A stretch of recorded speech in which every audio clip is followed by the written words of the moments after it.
Lepo pozdravljeni, dragi gledalci in gledalke, v naši reportaži Sanjamo deželo Škratov. Kot vidite, se nahajamo spet tukaj, ker ste si zelo želeli. Veliki odzivi so na reportaže in seveda smo spet z vami.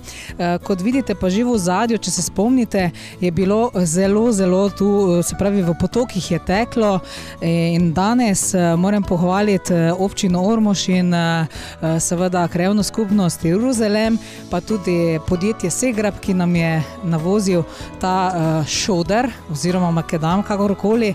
Skratka, da smo se lahko sploh do hiše pripeljali, kajti res je še vedno blatno in teče v potokih še vedno.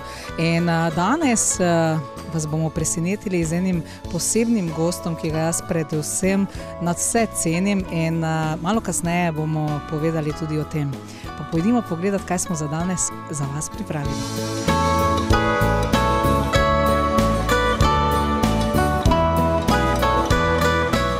Ja, kot vidite, smo res dobesedno v močvirju, vode imamo res na pretek in ravno na tem mestu, ki sedaj stojim, teče tudi majhen potok, bomo malo kasneje pokazali in sicer tu, če danes tega ne bi naredili oziroma včeraj so sanirali to cesto, ne bi noben avto prišel do naše hiše, kajti most je bil dobesedno polomljen in so nam utrdili to cesto, tako da smo res hvaležni in gremo dalje, da vam pokažemo, kaj smo že mi naredili s to cesto.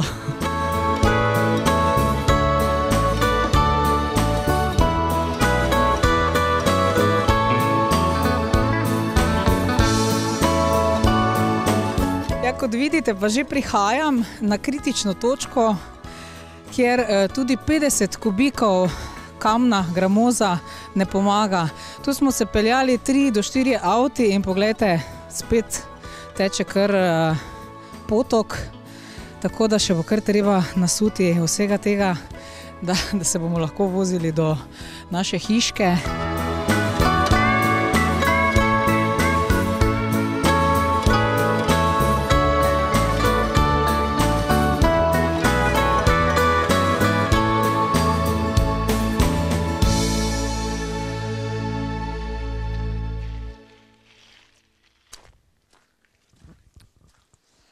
Ja, naši škratje, naši otroci, družine se bodo mogli kar potruditi, da bodo prišli do nas, kajti 400 metrov vodi do naše hiše in kot vidite, kljub, kot sem prej dejala, 50 kubikom navoženega gramoza, se je zgodilo tudi to, da ko smo zapeljali skozi, smo obtičali in zato smo si pomagali z materialom, ki ga pač imamo pri hiši in si naredili en takšen most, da smo se lahko pripeljali do hiše, kajti toliko materiala, ki ga bomo danes potrebovali, namreč ne bi mogli nositi na roke, tako da vsaka stvar pride dobro.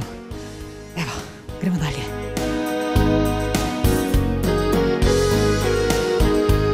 Ja, kljub temu, da je krajevna skupnost Ivanjkovci donirala izkop naše luknje tukaj, kot vidite, naredili so beton in da pač voda teče tam, kot bi morala teči, še vedno najde svoje poti, ker vodi se namreč ne moramo upirati, tako da upamo na tisto toplejše vreme. Kot vidite, zvončki že poganjajo, vse polno jih je tu na naši parceli, na naši deželici bodoči in jaz verjamem, da bo to vse tako, kot bo potrebno. Zdaj pa gremo počasi, od zadju se že sliši, da se nekaj dela na naši hiški in gremo malo bližje.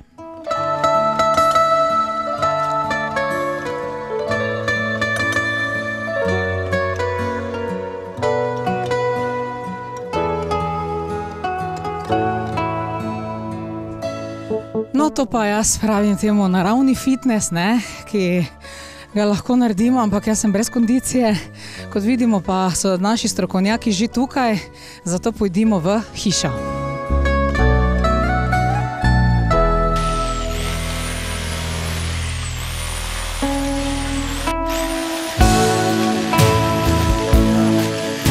Dober dan, dober dan.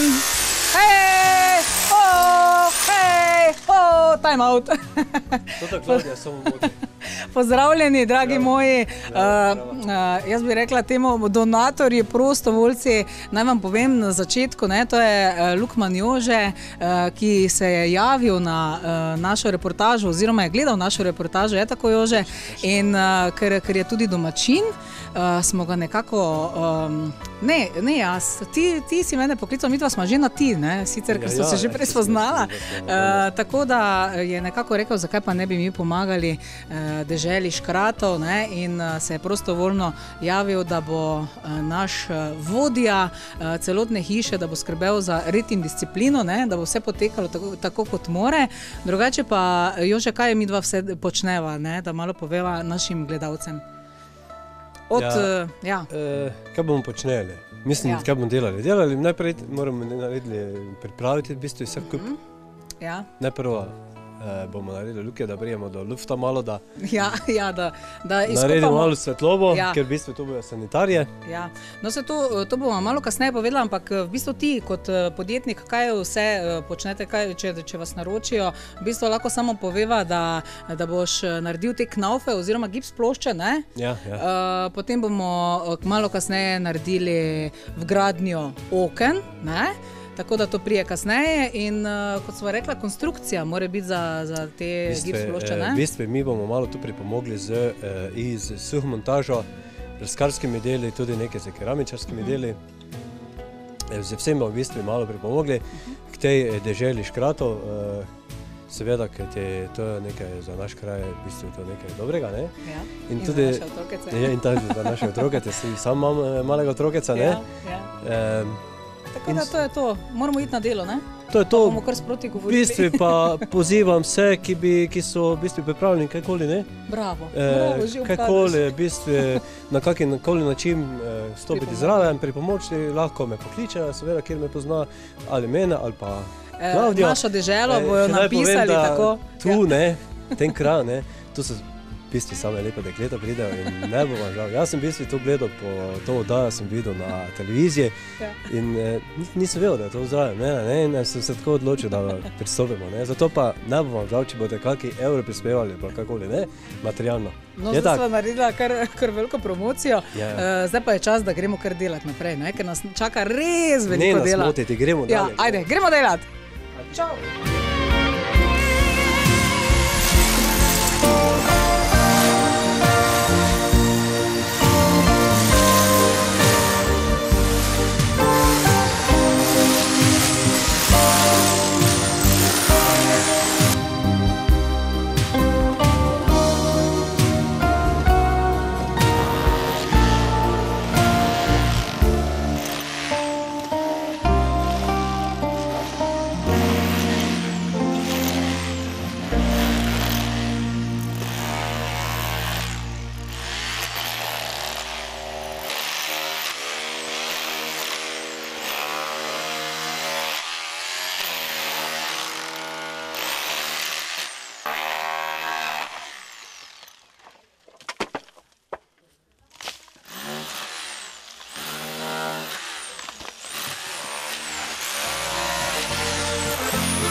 Če ni sončen dan, kaj vine prilo srce ti.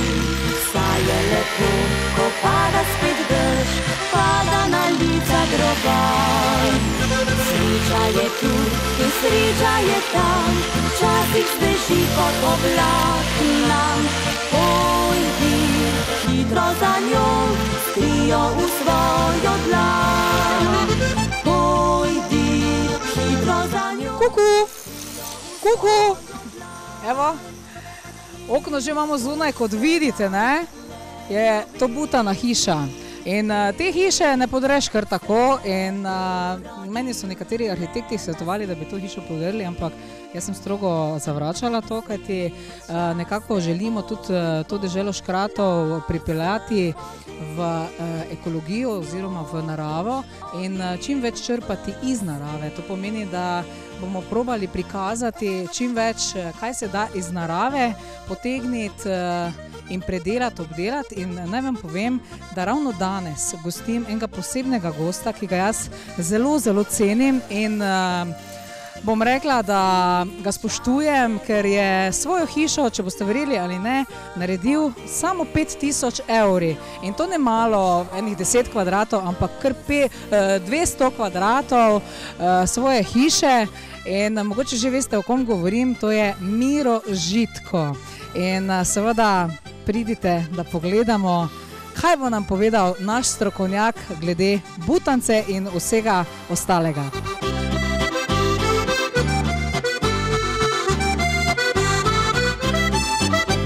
Tako kot sem omenila, danes gostim enega posebnega gosta, ki seveda obvlada vse, kar se tiče narave, ekologije. Pozdravljen, Miro Žitko, veliko čast mi je, da sva danes skupaj in ta posebna čast, da ste sploh prišli sem, oziroma midva se bova kar tikala, sva rekla, ne? Ja, najboljše, ja. Pozdravljen. Od zadaj smo že podrli en zid, ne bi temu rekli, in danes, drage gledalci in gledalke, tisti, ki poznate Mirota, veste, da je strokovnjak na področju, se pravi, vsega boste zdaj sami povedali, oziroma boš sam povedal, no, da ne bom nakladala. Zdaj lih ne počutim se strokovnjak, ampak veliko sem se zanimal za to, kako so včasih ljudje gradili in najbolj so mi pritegnili naravni materiali.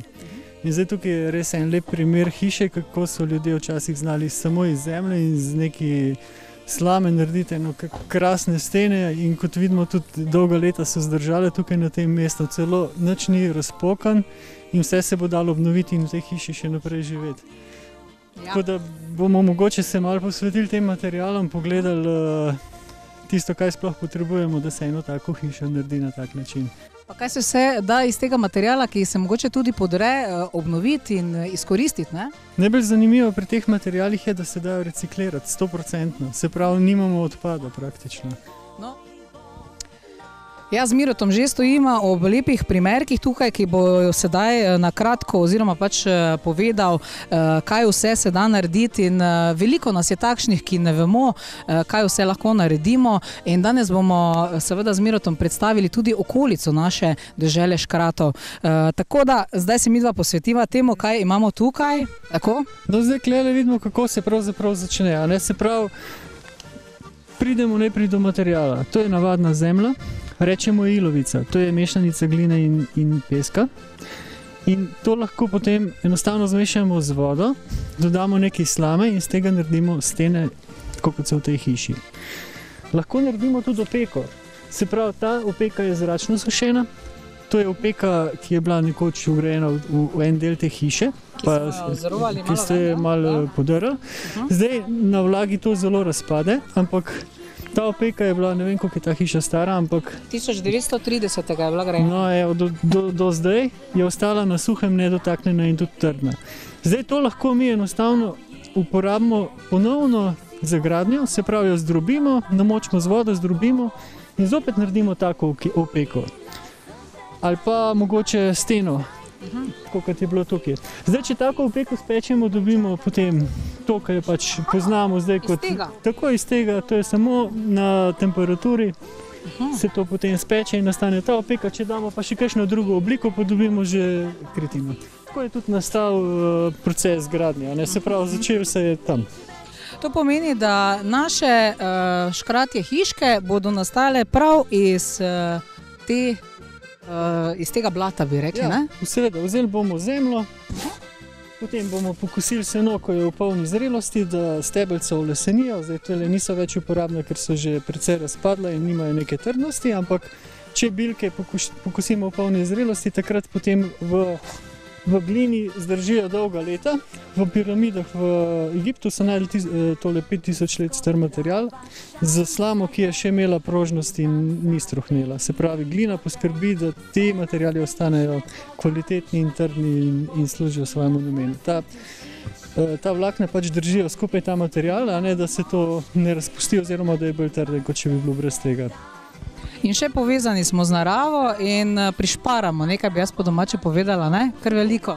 Pridemo do materiala, v bistvu ne rabimo nobenih prevozov, niti davka ni treba plačati, tako da se najbolj splača iti za hišo in najdite eno primerno glino in z njo graditi hišo potem.